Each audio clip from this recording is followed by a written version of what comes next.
नमस्कार मित्रहो, मी चंद्रशेखर ठाकूर। आजच्या आपल्या गप्पांचा विषय आहे डॉक्टर। आधी मला असं वाटलं होतं विषयाचं नाव देवं डॉक्टर तुम्ही सुद्धा, पण त्या नावाचं एक नाटक आहे, त्यामुळे कॉपीराईट स्वामित्व हक्काचा भंग व्हायला नको म्हणून नाव दिलं डॉक्टर।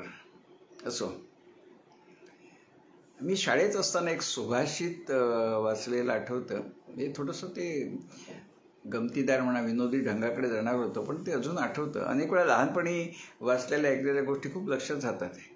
तर ते सुभाषित असं होतं, डॉक्टरला उद्देशून, डॉक्टरला संस्कृतमध्ये वैद्यराज म्हणतात। तर असं म्हटलं होतं, वैद्यराज नमस्तुभ्यं यमराज सहोदर यमस्तु हरति प्राणान त्वां तु प्राणान धनान्यपि। म्हणजे यमराज सहोदर, यमाचा सख्खा भाऊ असलेल्या वैद्यराजा डॉक्टरा नमस्तुभ्यम, नमस्कार करतो। वैद्यराज नमस्तुभ्यम यमराज सहोदर, यमाचा सहोदर म्हणजे सख्खा भाऊ असलेल्या डॉक्टरा तुला नमस्कार करतो। यमस्तु हरति प्राणान, यम काय करतो? प्राणहरण करतं। त्वं तु प्राणान धन्यान्नपि, म्हणजे तू प्राणहरण करतोसच, पण धन सुद्धा, पैसा सुद्धा हरण करतोस। म्हणजे आपण उपचाराला जातो, डॉक्टरकडे पैसे देतो आणि रोगी देखील दगावतो। अर्थात हे विनोदी आहे। डॉक्टर कुठचाही असेल ना, तो पेशंट मरावा म्हणून प्रयत्न करत नाही, पेशंट जगावा म्हणूनच प्रयत्न करत असतो। कारण कोणाला बरं वाटेल का आपल्या हॉस्पिटलमध्ये आलेला माणूस मेला तर? ठीक आहे, म्हणजे कारणं दोन असतात की कोणालाही आपल्या हॉस्पिटलमध्ये पेशंटचा मृत्यू झालेला नको असतो, तो चांगला बरा होऊन जावा हीच इच्छा असते। आणि दुसरं म्हणजे तो जिवंत राहिला तर पुन्हा येणार ना हॉस्पिटलमध्ये पुन्हा द्यायला। असं गमतीचा भाग सोडा। तर हे आठवलं अशासाठी की पूर्वीच्या काळी ना डॉक्टरला आपण कुटुंब मित्र समजत असतो। त्याला पण मराठीमध्ये फॅमिली फ्रेंड म्हणतात ना, कुटुंब मित्र असायचं। म्हणजे कुटुंबामध्ये अगदी समजा मुलीचं लग्न ठरत असेल तर डॉक्टरला देखील बोलावलं जायचं आपल्या कुटुंबाचा घटक असल्यासारखं। वैद्यकीय तपासणी करायला हवे, पण आपला तो कुटुंबाचा भाग। आणि डॉक्टरसुद्धा त्यामुळे पूर्वीच्या काळी असं होतं, डॉक्टर कुटुंबातल्या सगळ्या पेशंटची माहिती असते, माणसांची, कोणाला कसली ॲलर्जी आहे, कोणाला काय होतं, त्यामुळे सांगायला काय लागत नसते, असे ते संबंध असत। आता कसं होतं की हे म्हटलं की लग्न ठरवताना डॉक्टरला सहभागी करून घ्यायचं, त्याचा सल्ला विचारायचा वगैरे। आणि डॉक्टर देखील व्हिजिट फी न घेता प्रेमाने येत असतं। बाळासाहेबांच्या मुलाचं मुलीचं लग्न आहे का? ठीक आहे, येतो म्हणून। आणि मी तुम्हाला सांगतो, या गोष्टीला 70 वर्ष झाली। 70 त्यावेळी माझं वय होतं 5 वर्ष। 5 वर्षाचं होतो मी। देवगड माझं गाव, मी नेहमी सांगतो देवगड हे माझं गाव। SSC झाल्यानंतर मी मुंबईत आलो। तर मी 5 वर्षाचं असताना देवगडला आमच्या कोकणातल्या घरामध्ये एक मोठा वासा, काहीतरी 5 वर्षाचं वय, उचापती करत होतो। तर काय केलं मला आठवत नाही, पण आठवतं एवढं की माझ्या पायावर वासा पडला, मोठा लाकडी जाड वासा पायावर पडला।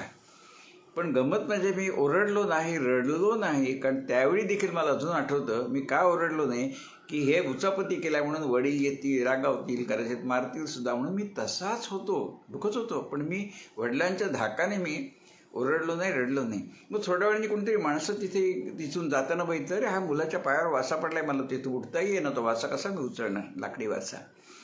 तर मग त्या लोकांनी झटकन अरे वासा उचलला, मला घेतला बाजूला, आणि मग थोडंसं हलकंसं लागलं होतं असं, पण तसं काय फार होत नव्हतं। आणि त्या काळी काय लगेच झालं काय डॉक्टरकडे जा असंही नव्हतं, डॉक्टरही नसतं, आणि एवढं काय कोणी खास अगदी फ्रॅक्चर झाल्याशिवाय डॉक्टरकडे जात नसतं, तसं मला त्यावेळी काय होत नव्हते। पण नंतर असं झालं, 7-8 दिवस झाल्यानंतर थोडं मला चालताना लंगडल्यासारखं व्हायला लागलं। मग घरातल्या लोकांच्या लक्षात आलं की काहीतरी गडबड आहे म्हणून, आणि थोडासा पायाला जिथे म्हणजे ढोपर आणि पाऊल याच्या मधोमध तो वासा पडला होता। तर मग लक्षात आलं घरातल्या लोकांच्या, काहीतरी ते वेगळं दिसतंय म्हणून। मग आमच्या देवगडला, आमच्या घरापासून 4.5 किलोमीटर देवगड तालुक्याचं गाव, तिथे माझे वडील घेऊन गेले मला। अर्थात बरोबर एक व्यक्ती होती, त्याच्या खांद्यावर, मला काय चालणं शक्य नव्हतं, तर मला खांद्यावर घेऊन, त्यावेळी ST रिक्षा काही नव्हतं, 4.5 किलोमीटर चालत माझे वडील, आणि तो मजूर मनुष्य होता, तो मला खांद्यावर घेऊन आम्ही गेलो। तर ते डॉक्टर सावंत म्हणून होते, त्या काळी डॉक्टर म्हणजे एकमेव डॉक्टर तिथे होते आमच्या देवगडला। मी सांगतो या गोष्टीला सांगितलं 70 वर्ष झाली। तर ते डॉक्टर सावंत खूप असे लोकांना, त्यांचा हातगुण चांगला होता। तर त्यांनी नुसतं बघून सांगितलं, अरे म्हणाले ह्याचं हाड मोडलंय या मुलाचं, आणि ते आत पुन्हा सांधतंय चुकीच्या पद्धतीने, म्हणून तो असा हाड असं असतं ना, ते असं ते थोडं असं झालेलं कळत होतं. ते म्हणाले चुकीच्या पद्धतीने ते हाड सांधतंय आतल्यात. तर आता काय करायचं? तर सध्याच्या परिस्थितीत असतं ना, तर डॉक्टरने सांगितलं असतं हॉस्पिटलमध्ये घेऊन जा, ऑपरेशन करायला लागेल, प्लास्टर घालायला लागेल, ह्या होत्या. पण त्या काळी ते सावंत डॉक्टर म्हणजे देव माणूस म्हणतो मी त्यांना. त्यांनी काय करावं? वडिलांना म्हणाले काय काळजी करू नका, लहान मुलगा आहे 5 वर्षाचा, हाड लवकर सांधेल. मग त्यांचा एक मुलगा होता 30 वर्षाचा, त्याला सांगितलं की बांबूचं बेट तिथे बांबू होता असा, तो कापायला सांगितला.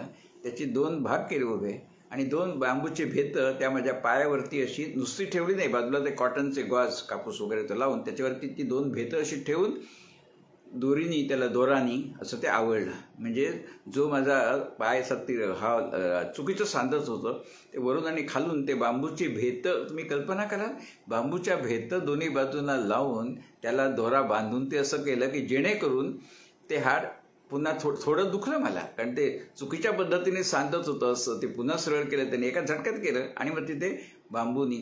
आता मला सांगा, मेडिकल शास्त्रामध्ये तत्व तेच आहे की ते म्हणाले हे हाड आहे ते आपोआप सांधणार आहे, याचं ऑपरेशन काय करायची गरज नाही. पण डॉक्टरांच्यावर विश्वास असतो, वडिलांचाही होता, आणि ते डॉक्टर वाईटासाठी कशाला सांगतील? नाही तर त्यांनी कोल्हापूरला जा, रत्नागिरीला जा, म्हणजे केवढा खर्च आला असता. तेव्हा ते काही करू नका, ते हाड लहान मुलगा आहे आपोआप सांधणार आहे, फक्त ते नीट सांधावं म्हणून त्यांनी बांबूचे 2 भाग करून मध्ये कॉटनचे गॉज घालून ते असं केलं जेणेकरून खूप नये बांबू म्हणून. आणि म्हणाले 4 दिवसांनी या. 4 दिवसांनी पुन्हा त्यांनी थोडं आणखी ते बांबू जवळ केले, कारण ते हाड एकदम उपयोगी नाही. असं करत करत 4-5 वेळा मला त्या खांद्यावर उचलून नेलं आणि ते हाड सांधलं. कुठेही काही 100 काय 10 रुपये खर्च, त्यावेळी काय खर्च किती फारच असत नव्हता. पण हॉस्पिटलमध्ये नेणं, ऑपरेशन वगैरे सगळं त्यांनी काही केलं नाही. एवढे छान डॉक्टर असतात. ही आठवण मी तुम्हाला सांगतो, 3 वर्षापूर्वी यूट्यूबवरच्या एका कार्यक्रमामध्ये सांगितली होती. यशस्वी डॉक्टर सावंत होते, आता ते नाही आहेत, कारण मी 5 वर्षाचा असताना ते 55च्या वरती वय होतं त्यांचं. तर त्यांची नात 30व्या वयाने मोठी आहे. तर ते यूट्यूबवरचा कार्यक्रम तिने बहुतेक बघितला असेल किंवा कोणतरी सांगितलं असेल की देवगडचा उल्लेख आहे, डॉक्टर सावंत उल्लेख आहे. तर तिने फेसबुकवरती माझा फोन नंबर होता, तर त्यांच्या नातीने मला फोन करून सांगितलं की तुम्ही जी आठवण सांगितली डॉक्टर सावंत, त्यांची मी नात, मला खूप बरं वाटलं आमच्या आजोबांची तुम्ही आठवण ठेवलीत म्हणून. त्यांनाही बरं वाटलं, मलाही बरं वाटलं. म्हटलं आठवण ठेवण्यासारखाच प्रसंग आहे ना. नाही तर त्या काळी आमची परिस्थिती नव्हती, कोल्हापूरला जा, डॉक्टरकडे ॲडमिट करा वगैरे, पण इतक्या चांगले डॉक्टर असत त्यावेळी. आता कसं होतं की सध्या हा डॉक्टरी व्यवसाय झाला आहे. आणखी एक डॉक्टर त्यावेळेचे सांगतो तुम्हाला, डॉक्टर तारी म्हणून होते. तो तारी हे सायकलवरनं फिरत असत, सायकलवरून. मी पुन्हा सांगतो, 70 वर्षापूर्वीची गोष्ट आहे, 70-65च्या आधीची. तर त्यांना म्हणत गरिबांचं डॉक्टर तारी, जे गरीब लोकांचा डॉक्टर पण तारी, कारण ते फार पैसे घेत नसत, गाडी नाही काय नाही, साध्या सायकलवरून फिरत असत गावोगावी.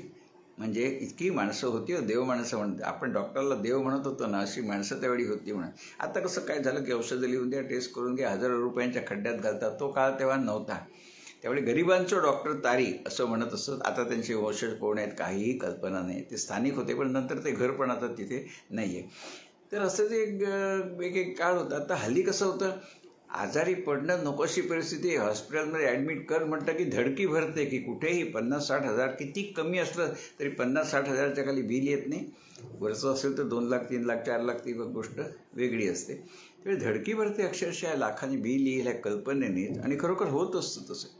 मध्यंतरी अगदी अधिकृतपणे असा अहवाल आला होता की आपल्याकडे ज्या शस्त्रक्रिया होतात देशामध्ये, त्यातल्या 48%, 48% सर्जरीज ह्या अनावश्यक असतात. आवश्यक नसताना केलेल्या 48% शस्त्रक्रिया असतात. म्हणजे केवढी दुभावणूक आपल्याला होते. पण आपल्याला काय कळत असतं, आपण डॉक्टरवरती विश्वास ठेवतो, त्याने सांगितलं ऑपरेशन करायला पाहिजे. आता जसं या सावंत डॉक्टरने सांगितलं काय ऑपरेशनची गरज नाही म्हणून, प्लॅस्टर देखील त्याने घातलेलं नाही, बांबूचा भेतळे फक्त ठेवले असे आणि ते आवळून दोरीने आवळले. तर अशामुळे 48% ज्या शस्त्रक्रिया अनावश्यक होत असतील, म्हणजे केवढी मोठी दुभावणूक आपल्याकडे होते आपण बघतो.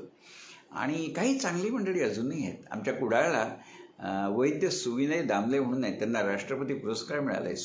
सुविनय दामले, त्यांनी ज्यावेळी सुरुवात केली ना हे प्रॅक्टिस करायला कुडाळला, त्यावेळी ते म्हणत गरीब मनुष्य आहे, त्याच्याकडे पैसे नाही, ते म्हणे काही दे, काही म्हणजे काही, तुझ्या अंगणामध्ये काकडी उमते काकडी दे, टॉमॅटो होता टॉमॅटो दे, भोपळा उगवला भोपळा दे, कोणी चपला बनवणार असेल चपलाची जोड दे, तिथे ते ठेवत असत की ज्याला पाहिजे त्याने घ्या आणि पैसे द्या, पण त्या माणसाला पैसे नको, अशा प्रकारे ते सुविनय दामले. ते सुविनय दामले एवढे छान सांगतात ना, ते म्हणतात की तुम्ही तपासणी वगैरे करताना त्यावेळी जे रिपोर्ट मिळतात ना, ते म्हणतात ते रिपोर्ट त्या वेळचा रिपोर्ट असतो. आता तुम्ही रिपोर्ट काढलात, साखर 150 दिसली, 2 तासांनी ते 150 असेलच, असं नाही, नॉर्मल दिसेल. मग केवळ आता 150 आहे म्हणून काही ट्रीटमेंट सुरू करायची का?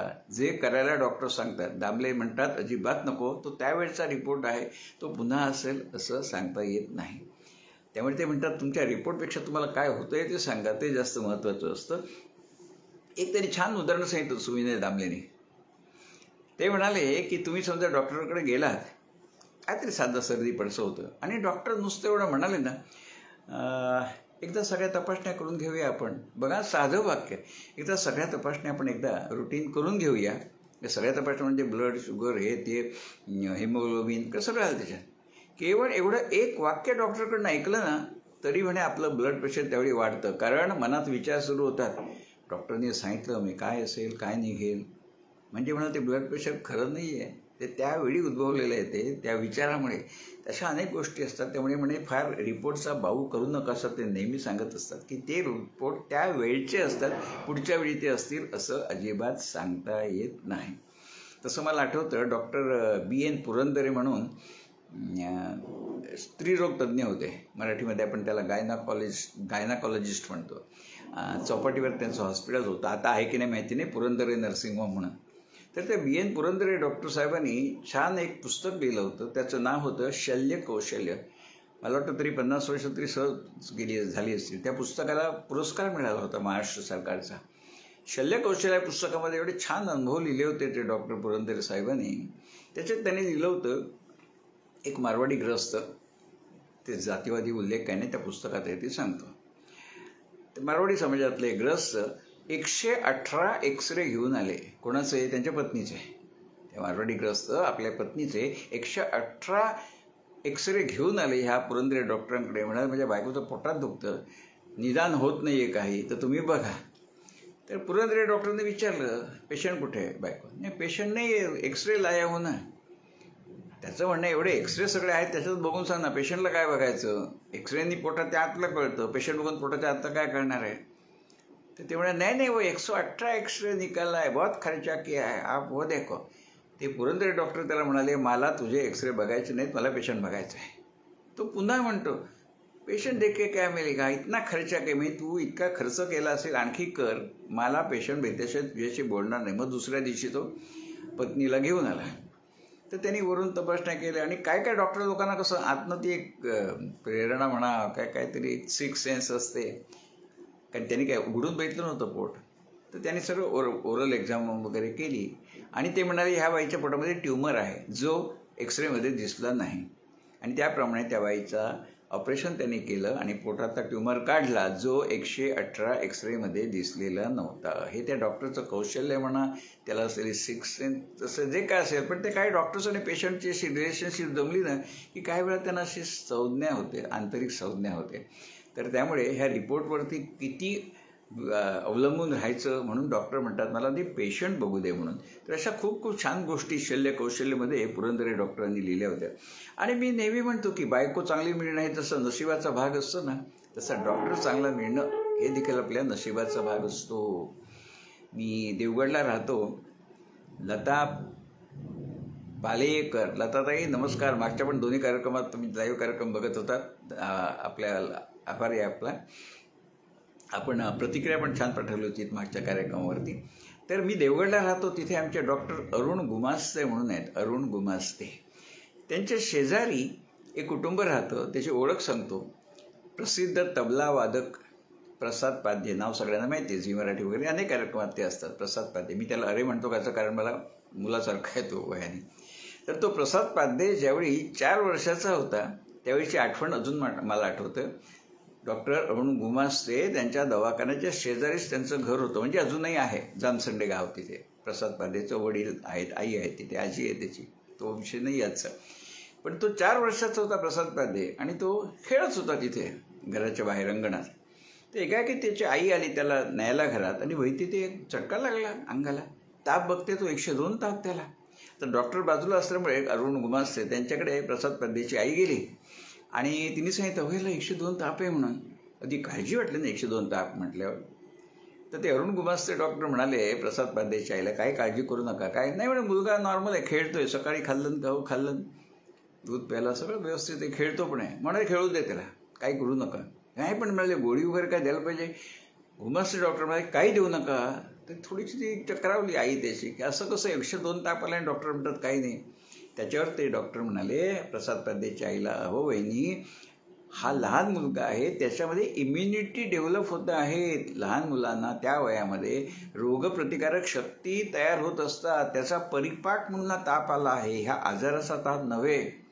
इम्युनिटी डेव्हलप होते, रोगप्रतिकारक शक्ती निर्माण होते, त्याचा परिपाक म्हणून हा ताप आला आहे. काही करू नका. मुलगा खेळतोय ना, रडतोय ना, काही करत नाही.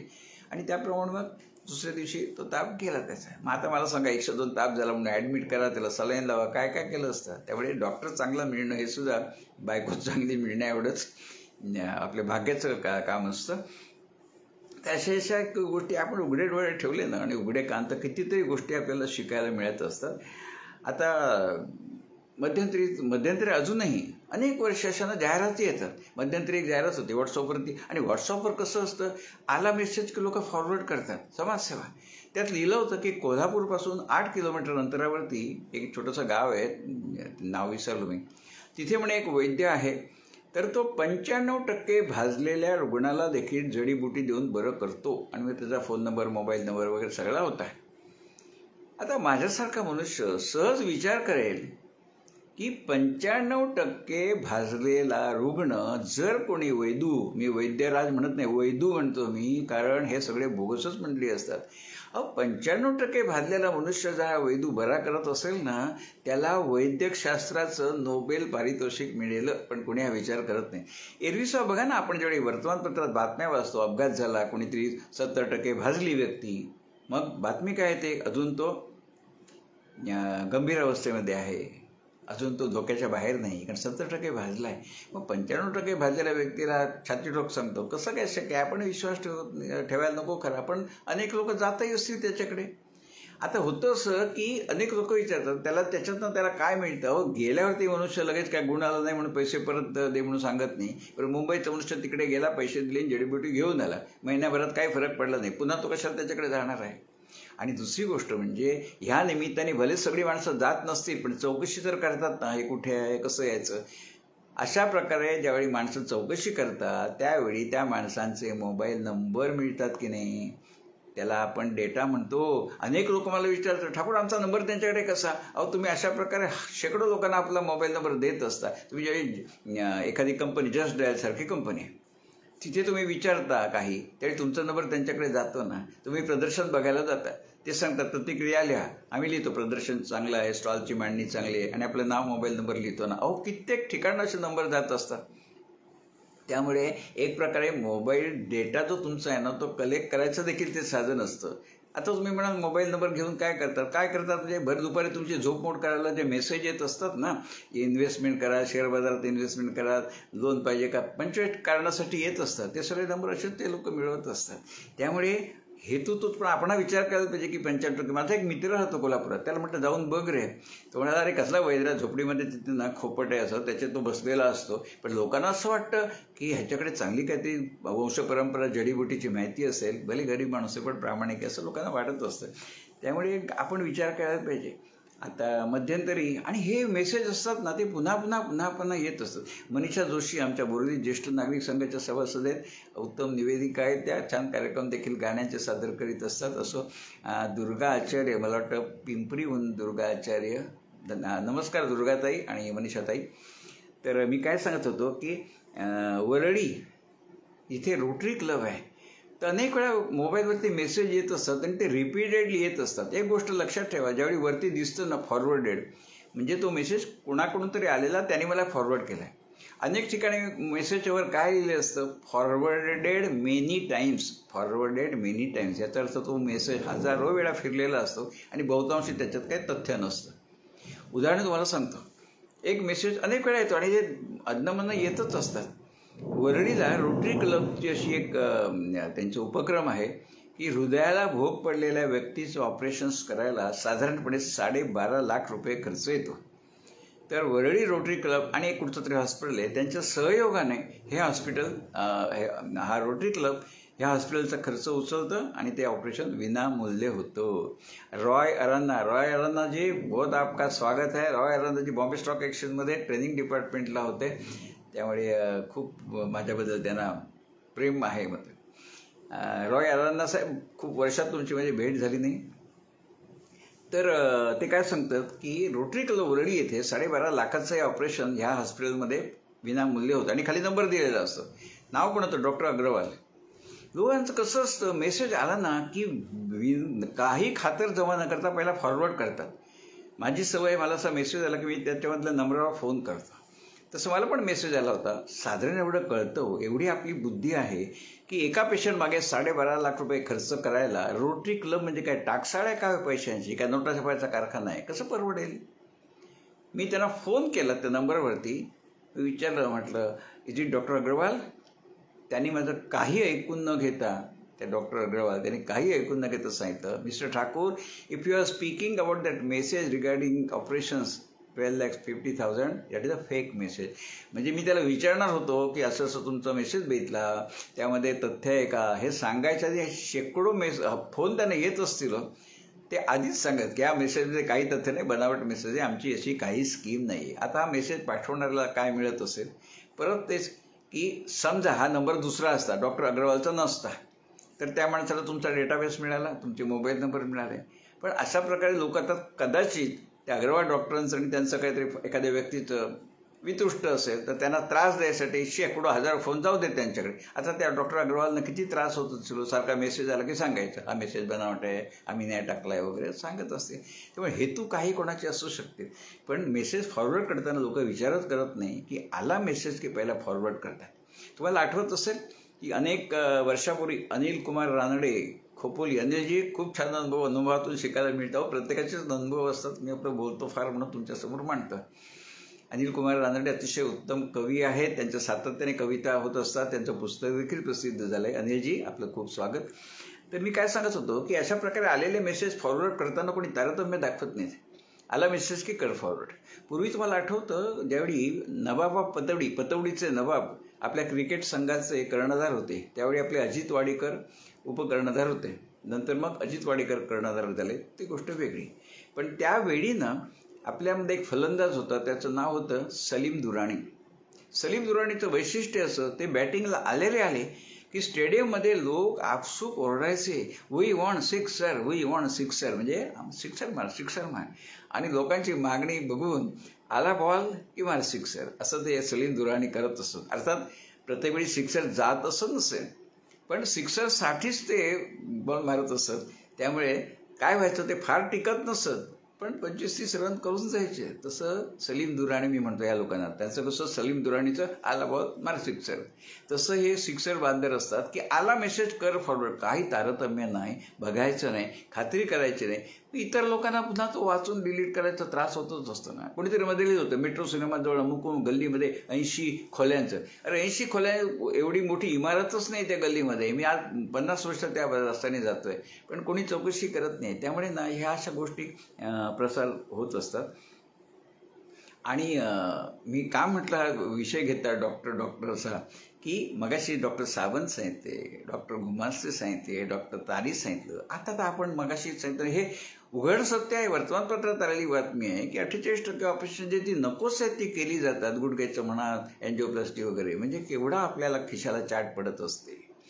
तर हे उदाहरण तुम्हाला सांगतो की मगाशी म्हटलं की हल्ली ना आता वैद्यकीय व्यवसायात सेवा राहिलेली नसून तो धंदा झाला आहे चक्क. त्यामुळे आपल्याला रिपोर्ट काढायला सांगितल्यावरती जे नाही आपल्याला त्या रिपोर्टमध्ये अनेक वेळा लिहिलं जातं, मग त्या अनुषंगाने ट्रीटमेंट सुरू केली जाते. प्रत्यक्षात काहीच तसं असत नाही. मग आता काय करणार, कोणाकोणाला आपण जबाबदार धरणार. आणि तुम्हाला सांगतो की रोहा, आपल्या रायगड जिल्ह्यात रोहा सगळ्यांना माहिती आहे. तर पांडुरंग शास्त्री अभ्यंकर, त्यांचं पांडुरंग शास्त्री आठवले, त्यांचं घर आहे ते रोह्याच्याच मुळे. तर त्या रोह्याला विवेक अभ्यंकर म्हणून एक ग्रस्त, दुर्दैवाने आताच ते वर्षभरापूर्वी वारले. अतिशय समाजसेवक मनुष्य, त्यांचं स्वतःचा व्यवसाय होता. मसाले बिसाले याचं, आणि खूप छान चाललं होतं. तर ते विवेक अभ्यंकरांच्या आई वय साधारणपणे 80-85च्या मध्ये होतं. आता 80-85च्या वयामध्ये जे काही सर्वसाधारणपणे आजार माणसाला म्हणजे वयानुपरत्वे आलेले आजार, तशा त्यांच्या आई 80-85च्या मध्ये वय, त्या बेड रिडन म्हणतात तशाच होत्या. म्हणजे सेवेला एक बाई काय ठेवलेली असायची कायम. मी त्यांना उठून बसवायचं, भरवायचं, हे सगळं करायला लागायचं. स्वतःच्या पायाने खाली चालू देखील शकत नव्हत्या त्या. अशा वयोवृद्ध बाई त्या. अज्ञमन त्यांना काय त्रास होत असे, त्या ओरडायच्या देखील. म्हणजे कळत होतं की ह्या आता वयामध्ये आता काय त्यांचं करणार ऑपरेशन. तर एक डॉक्टर ह्या विवेक अभ्यंकरांना भेटले. आता कसे लोक इमोशनल ब्लॅकमेलिंग करतात बघा. ते म्हणजे तुम्ही एवढं आईचं सगळं करता, छान म्हटलं, म्हणजे एक माणूस ठेवून तिची सेवा वगैरे करताय. तर ते सर्जन काय म्हणाले विवेक अभ्यंकरांना, तुमच्या आईचं आपण ऑपरेशन करू, तुमच्या आईचं आपण ऑपरेशन करू. म्हणजे तुम्हाला मी सांगतो, त्या खात्रीशीर ऑपरेशन झाल्यावरती आपल्या पायाने हॉस्पिटलमधनं घरी चालत येतात. अरे ज्या महिलेला बसलेलं उठता येत नाही, जेवता येत नाही, अशी तिची परिस्थिती, ती बाई आपल्या पायाने चालत, आणि 85व्या वर्षी काय ऑपरेशन करणार नाही, काय तिला सहज नाही. कसलं ऑपरेशन, तिला काय छातीत दुखते की काय झाले, कसलं ऑपरेशन, ऑपरेशन करा. आणि त्यांनी सांगितलं डॉक्टरने त्या की 7.5 लाख रुपये खर्च येईल, पण आपल्या पायाने ती चालत येईल घरी. विवेक अभ्यंकर शुद्ध मनुष्य होते, त्यांनाही कळत होतं हे डॉक्टर लोक काही थराला जाऊन सांगतात. ते म्हणाले डॉक्टरला की 7.5 लाख रुपये खर्च केले की ऑपरेशन होऊन आई घरोघर चालत येईल ना खरोखर. ते म्हणाले हो. मग ठीक आहे. ते अभ्यंकर म्हणाले डॉक्टरला, मी तुम्हाला एक सांगतो, तुम्ही 7.5 लाख रुपये म्हणता ना, तुम्ही 7.5 लाख रुपये म्हणता खर्च येईल, मी तुम्हाला म्हणाले मी तुम्हाला 8 लाख रुपये देईन. बघा डॉक्टर सांगतात 7.5 लाख रुपये खर्च येईल ऑपरेशनला. विवेक अभ्यंकर म्हणाले मी तुम्हाला 8 लाख रुपये देईन. कसे, तुम्ही म्हणाल तसे, रोख देईन, चेकने देईन, अकाउंटमध्ये ट्रान्सफर करेन, तुम्ही म्हणाल तसं देईन. फक्त कधी ऑपरेशन होते, ती घरी माझ्या चालत येऊ दे आपल्या पायाने, पुढच्या क्षणाला तुम्हाला मी पेमेंट देतो. त्यावर नाही असं कसं, तसं काय गॅरंटी देता येत नाही. तुम्हीच सांगतात ना ऑपरेशन झालं की आपल्या पायाने चालत येईल म्हणून. नाही तसं कसं सांगणार, म्हणजे 7.5 लाख गेल्यावर त्या पुन्हा सांगणार. आणि म्हणजे सांगणाऱ्या डॉक्टरला असं काय वाटत नाही, पण काय बोलतो सर्वसामान्य माणसाला दिसतंय की ह्या बाईला उठून बसता येत नाही, ह्या वयामध्ये ऑपरेशन करून ती चालत येणार आपल्या पायाने. पण पैशासाठी हे काहीही थराला ही मंडळी जातात. त्यामुळे आता वैद्यकीय व्यवसाय खरोखर व्यवसाय शब्द सुद्धा कमी धंदा झालेला आहे असं म्हणाल. आता त्या आईचं का ऑपरेशन वगैरे त्यांनी केलं ती गोष्ट वेगळी, पण मरणासन्न म्हणतात तशा व्यक्तीला हे सांगतात की ऑपरेशन करून आपल्या पायाने चालत येईल म्हणून. दुसरं तुम्हाला उदाहरण सांगतो. माझ्या परिचयामध्ये एक व्यक्ती आहेत, भगिनीच आहेत त्या. तुम्हाला एक फोटो दाखवतो, कदाचित तुमच्या अंगावर काटा येईल, पण फोटो दाखवतो एक 5 सेकंद फक्त बघा तो फोटो आणि मग मी पुढचं बोलतो.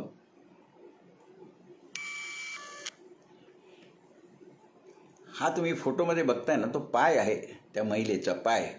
व्हेरिकोव्हेन्स म्हणतात ना, तो हा आजार आहे. हा सगळा एवढा मोठा खड्डा पडला आहे, आता सगळं मांस हाडं दिसत आहेत. आणि हे जवळजवळ 5 वर्ष दुर्दैवाने कसं होतं की ह्या सगळ्यावरती त्या महिलेच्या मुलांनी, अतिशय चांगला मुलगा, त्यांनी सगळे उपाय केले. हो सगळे, Ayurvedic, homeopathic, allopathic, oxygen therapy, plastic surgery, grafting, सगळं ते डॉक्टरने सांगितलं ते केलं. पण तो आजार काही बरा होत नाही आणि दिवसेंदिवस तो वाढतं. हे तुम्ही बघितलं ना, म्हणजे जेवण जाणार नाही. ती महिला कसं सहन करत असेल, म्हणजे बघितल्यावरती ना अस्वस्थ वाटतो 2 दिवस. त्यासाठी ह्या डॉक्टरनी सांगितलेलं सगळं केलं. प्रत्येक वेळी 80,000, 85,000, 1.25 लाख ग्राफ्टिंग केलं, इकडची चामडी काढून लावली, तेही काही यशस्वी झालं नाही. पुन्हा तेच डॉक्टरने हेच सांगितलं होतं, आपल्या पायानेच त्या चालत घरी येते. काही 1% सुद्धा काही फरक नाही पडला. आणि गंमत म्हणजे 2 वर्षानंतर पुन्हा तेच डॉक्टर सांगतात पुन्हा ग्राफ्टिंग करूया म्हणून. तर तो मुलगा म्हणाला, डॉक्टर तुम्ही सांगितलं ते आपण एकदा केलं, काही झालं नाही. त्यावेळी तुमचं बॅड लक, परत करूया. म्हणजे गॅरंटी का नाही, गॅरंटी देता येत नाही. म्हणजे जे आपण सांगितलं त्याप्रमाणे ती आपल्या पायाने सोडा हो, निदान पाय तरी बरा झाला असता, 50% काहीतरी म्हटलं असतं आपण. ते न करता पुन्हा डॉक्टर तोच सांगतो, तोच हा दुसरा नव्हे, की पुन्हा एकदा ग्राफ्टिंग करून घेऊया. काय बोलायचं, म्हणजे धंदा धंदा धंदा, किती ताळतंत्र सोडून आज त्या बाईचं 5 वर्षानंतर, म्हणजे ती म्हणते मृत्यू येत नाही म्हणून मी जगते, एवढ्या तुम्ही पाय बघून कळतं की किती वेदना सजत होत असतील. पण तरीसुद्धा डॉक्टर सांगतात आपण हे करून बघू ते करून बघू. नंतर मग ते गाईचं तूप काय 4,000 रुपये लिटर गिरणार सांगतात. कशालाही काही झालं नाही.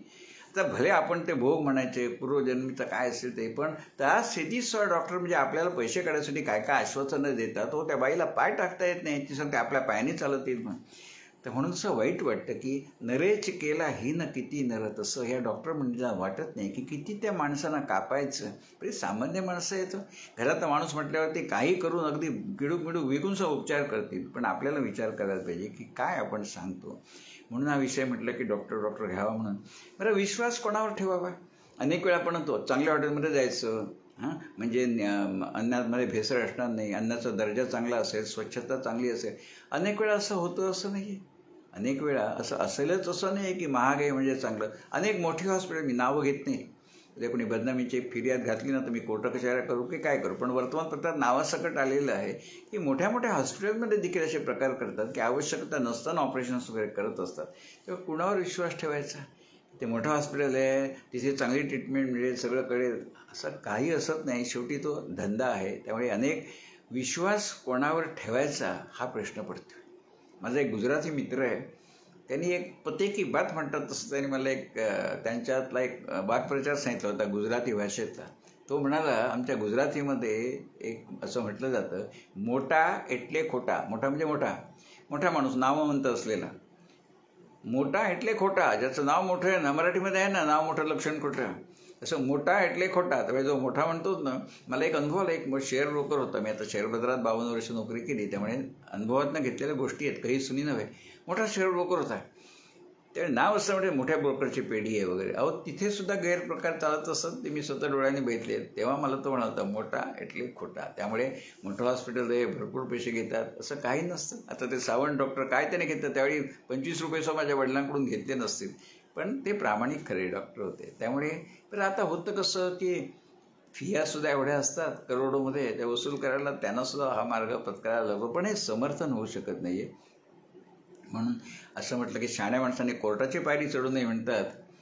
प्रल्हाद शिवलकर साहेब, तुमचे अनुभव ऐकून आम्हाला शिकायला मिळते. प्रल्हाद शिवलकर हे बँक ऑफ इंडियामध्ये होते, निवृत्त झाले. आणि मुख्य म्हणजे प्रल्हाद शिवलकर आणि अशोक पै ह्या दोघांनी बँक ऑफ इंडियाच्या बोरिवलीमध्ये राहणाऱ्या निवृत्त कर्मचाऱ्यांचा एक छान ग्रुप बनवला आहे. आणि 2 महिन्यांनी ते सगळ्यांचा एकत्र मेळावा घेतात. आणि त्या मेळाव्याला तुम्हाला विश्वास बसणार नाही, 125 ते 150 निवृत्त कर्मचारी उपस्थित असतात. हल्लीच झाला. आणि त्यांच्यात एक पिकनिक जाणार आहे 8 जानेवारीला. बँक ऑफ इंडियाचे बोरिवलीमध्ये राहणारे निवृत्त कर्मचारी हे प्रल्हाद शिवलकर आणि अशोक पै खूप त्यांचे करमणुकीचे कार्यक्रम त्यांच्यासाठी करतात वगैरे. तर प्रल्हादजी, आपलं स्वागत. त्यामुळे हे अनुभव सगळ्यांचे होत असतात. तर प्रल्हादजी माझे असं नाही, प्रत्येकाच्या आयुष्यामध्ये अनुभव येत असतात. फक्त मी जरा जास्त बोलतो, त्यामुळे तुमच्यासमोर मांडतो. लोकांना ऐकायला आवडतं आणि नंतर सांगताच देखील लोक फोन करून. आणि सगळे अनुकूलच सांगतात, कारण हे काय गैरसुनी नाही, काय खोटं काय नाही आहे. सगळ्यांच्या आयुष्यात अनुभव येत असतात. म्हणून म्हटलं आजचा विषय डॉक्टर. त्यामुळे चांगला डॉक्टर भेटणं हे भाग्याची गोष्ट असते. आता सुदैवाने मला जे डॉक्टर भेटले, फारसं सुदैवाने फारशी कधी गरज नाही लागली, पण ते सुद्धा सांगतात अनावश्यक औषधं, म्हणजे स्वतः डॉक्टर आहेत MBBS, पण ते सांगतात ठाकूर लेस मेडिकेशन, औषधं कमीत कमी हे धोरण ठेवायचं शक्यतो. ते बरोबर आहे ना. आता मला ज्यावेळी 1994 साली, 1994ला किती वर्ष झाली, 24, 30, 30 वर्षापूर्वी मला एका डॉक्टरने सांगितलं, तुला आता ब्लड प्रेशरची सुरुवात झाली आहे, 130 ब्लड प्रेशर आहे, तेव्हा तुला आता गोळी घ्यायला लागेल. दुसऱ्या डॉक्टरने. आणि मग मी ह्या आमचे फॅमिली डॉक्टर बिपिन जोशी म्हणून आहेत बोरिवलीमध्ये. मार्केटिंग करत नाही, आहे ते सांगतो, चांगल्याची प्रसिद्धी करावी, वाईटाची कशाला करायची. तर डॉक्टर बिपिन जोशी आमचे फॅमिली डॉक्टर. फार सांगतो, आम्हाला फार गरज लागलीच नाही, पण लागली तर घरासमोर त्यांचा दवाखाना होता म्हणून होते. तर ते मला म्हणाले की 130 ब्लड प्रेशर आहे ना, तू एक कर, एकदा औषध गोळी घेतली ना बीपीची की आयुष्यभर ती तुम्हाला घेत राहायला लागेल, त्याचे वाईट परिणाम हे होणारच. त्याऐवजी तू पथ्य पाळून जर राहिलास ना तर गोळीची गरज नाही. म्हटलं काय पथ्य पाळायला लागेल. मला म्हणाले पापड अजिबात खायचं नाही, मीठ अजिबात खायचं नाही, लोणचं अजिबात खायचं नाही. म्हटलं ठीक आहे ना, मी आज दहीभात देखील मिठाशिवाय खाऊ शकतो, लोणचं बिणचं पापड काही लागत नाही. कारण असं असतं, ज्यावेळी आपल्याला कळतं ना गळ्याशी आलंय, त्यावेळी सगळ्या आवडीनिवडी मस्ती मिठात सगळी जाते. जर मला कोणी सांगितलं उद्या एवढं प्रेशर होईल, तुझं वाढेल, ब्रेन हॅमरेज होईल, त्यापेक्षा लोणचं खाऊ नको, मी सांगेन लोणचं खात नाही. आणि खरोखर गेली 30 वर्ष मी लोणचं पापड वगैरे काही खात नाही, मीठ देखील घेत नाही मी, काही होत नाही. तर तात्पर्य की हा चांगला डॉक्टर त्यांनी सांगितलं की पथ्यावरती करणं, औषधं कशाला घ्यायला पाहिजे. आता काही नाही, 30 वर्ष झाली आहे तसं आहे. कोलेस्ट्रॉलचं पण असंच असतं. ही मंडळी आपल्याला भीती घालत असतात, एवढं कोलेस्ट्रॉल तेवढं कोलेस्ट्रॉल. मला पण सांगितलं तू इथं कोलेस्ट्रॉल तुझं बॉर्डरवरती, काळजी घे. म्हटलं ठीक आहे, मला एवी ते मी काही खवय्या नाही आहे, हे पाहिजे ते पाहिजे. बरं पिझ्झा बर्गर वगैरे ही मंडळी आम्ही कधीच आमच्या घरामध्ये आणून देत नाहीत. त्यामुळे अगदी हे खाईनच, नाही खाल्लं तर मी मरून जाईन असं काही नसतं. योग्य तुम्ही पथ्य पाळलं ना तर आजार होणार नाहीत असं नाही. तो नशिबाचा भाग आहे. मी अनेक मंडळी अशी भेटली, त्यांना पान सुपारीचं पण व्यसन नाही, विडी सिगरेट सोडा, तरी देखील त्यांना कॅन्सर झालेले. तो दैव म्हणा, पूर्वसंचित म्हणा, जे काय असेल ते. त्यामुळे असं काय नाही की तुम्ही पथ्य पाळलं म्हणजे अगदी आजारी पडणार नाही असं. पण कसं होतं की अमुक एक गोष्ट, एक अमिताभ बच्चनचा छान संवाद आहे, ऐसा करोगे तो उसका असर बुरा भी हो सकता है, लेकिन ये करोगे तो उसका असर बुरा ही होगा. बुरा भी आणि बुराही. त्यामुळे पथ्य पाळलं तर येणार नाही असं नाही, पण शक्यता आता प्रमाणामध्ये कमी असते. तर म्हणून डॉक्टर असं परमेश्वराला प्रार्थना करूया की बाबा रे, मला कधी हॉस्पिटलमध्ये जायची वेळ आणू नको, डॉक्टरांच्या तावडीत जायची वेळ आणू नको. जे आहे आमटी भात तो खुशीमध्ये आनंदामध्ये पचावा. मला पिझ्झा नको, बर्गर नको, फार मोठं काय जेवण नको हाय फाय हॉटेलमधल्या, पण जे आहे ते पचवायची मला ताकद दे अशी प्रार्थना केली की होईल आपण. आणि दुसरी गोष्ट कसं असतं, मला लोक विचारतात की तुम्ही काय करता. म्हटलं मी फारसं काही करत नाही, फक्त एक करतो की दुनियादारी करत नाही. अनेक मंडळीचं कसं असतं, त्यांनी हे केलं, त्यांनी ते केलं, तो मला हे बोलला, त्यांनी मी त्याला 4 वेळा फोन केले, त्यांनी मला एकदाही केला नाही. अरे तुला जर त्याच्याबद्दल प्रेम वाटतं, तू 4 वेळा कशाला 40 वेळा फोन कर ना त्याला. पण ही अपेक्षा करायची नाही की त्यांनी पण मला फोन करायला पाहिजे. मी ते गिव्ह अँड टेक झालं, त्याचं प्रेम कुठे आलं. तात्पर्य हे असं दुनियादारी लोक करत, त्यांनी हे केलं, त्यांनी ते केलं, अजिबात नाही. शांतपणे राहायचं, आपलं चांगलं चालायचं. हे मला माहिती पाहिजे. अनेक लोकांचं असतं, तर मला कुटुंबातलं सांगतं, माझ्या भावाचं लग्न, आपल्या भावाच्या मुलांचं लग्न, मग त्यांनी काय घातलं सुनेला, किती रुपयाचे दागिने घातले, मला माहिती नाही, मी कधी विचारलं नाही. कारण काय गरज असते हो, त्याचं तो करत असतो आणि मला समजून मला काय फरक पडणार आहे. त्याने आपण सांगितलं गोष्ट वेगळी, पण हे मला त्याने सांगितलं. अनेक लोकांची ना विकत घेतलेली दुखणी असतात. त्याने मला हे सांगितलं नाही, त्याने मला ते सांगितलं नाही. जावेने स्टीलचा मोठा हा घेतला, मला सांगितलं नाही. तर जावेनी आणि तिच्या नवऱ्याने घेतलं स्टीलचा मोठा डबा, तुला काय फरक पडतो तरी सांगितलं नाही तर. पण अशा नसत्याला काळज्या लोक चिकटवून घेतात आणि मग त्याच्यावरती मनामध्ये ते चक्र चालू राहतात. त्यांनी मला सांगितलं नाही, त्याने मला सांगितलं नाही, नको सांगू देत नाही. छोट्या छोट्या गोष्टीत आपण क्लेश निर्माण करत असतो. तो आजचा विषय नव्हे, पण जे मनात आलं, जे अनुभवलं ते तुमच्यासमोर मांडलं. ह्या अशा वेगवेगळ्या विषयावरती गप्पा असतात, लोकांना आवडतात म्हणूनही बरं वाटतं. पण चांगल्या चांगल्या गोष्टीसुद्धा खूप घडत असतात. म्हणजे अनेक कार्यक्रमात मी सांगत असतो की चांगलं घडत असेल ना तर लोकांना ऐकायला आवडतं ते. पण दुर्दैवाने असं आपल्या मालिकामध्ये हे चांगलं कधी दाखवतच नाही, वाईटच दाखवत राहतात. मी एकदा निर्मात्याला विचारलं, अरे म्हटलं बाहेर एवढ्या चांगल्या चांगल्या गोष्टी घडत असतात, 2 जावा एवढ्या प्रेमाने एकमेकांना नांदत असतात, सासू सुनांचे एवढे छान संबंध असतात, सासू सुनेला ऑफिसमध्ये जाताना चहा करून देते, आल्यावरती वाट बघत असते, ते आल्या पाय धुवायच्या आधी कॉफीच्या समोर ठेवते. अशी उदाहरणं आहेत ना, तुम्ही काय दाखवत नाही. तर त्या निर्मात्याने मला सांगितलं, तुम्ही हे सांगता चांगलं घडत असेल, लोकांना बघायला आवडतं. मला म्हणाले की तू तिथं मी हा सिनेमा बघितला का. म्हटलं बघितलं, सुहास जोशी, मोहन जोशी, छान सिनेमा होता, तू तिथं मी. तो म्हणाला फक्त 5 आठवडे चालला. तू तिथं मी सिनेमा ज्याला तुम्ही एवढं चांगला म्हणता, त्यात अगदी आदर्श दाखवले कुटुंब, ते 5 आठवडे चालला. आणि त्या उलट माहेरची साडी 100 आठवडे चालला म्हणाला. का, माहेरची साडीमध्ये ते अशोक अलका कुबल, त्या अलका कुबलला ती सासू बिसू एवढे छळत असते, पण ती छळणूक बघायला लोक 100 आठवडे तो सिनेमा चालला. मग काय मी करायचं, ते लोकांना चालतं आवडतं तेच आम्ही देत असतो. तसं एक मजा असते. तर मी आता इथे थांबतो, पुन्हा भेटूया असाच वेगळा विषय घेऊन. तोपर्यंत नमस्कार, आनंदी राहा. नवीन वर्ष आपल्याला सगळ्यांना सुखाचं जावं. हे नवीन वर्ष आपलं नाही वगैरे असं काही नाही. आमची सगळी दिवाळीनंतर सुरू होणार आमचं वर्ष, पाडव्याने सुरू होणार आमचं वर्ष, 1 जानेवारीने सुरू होणार आमचं वर्ष. सर्वे तो सुखीनच संतु. धन्यवाद.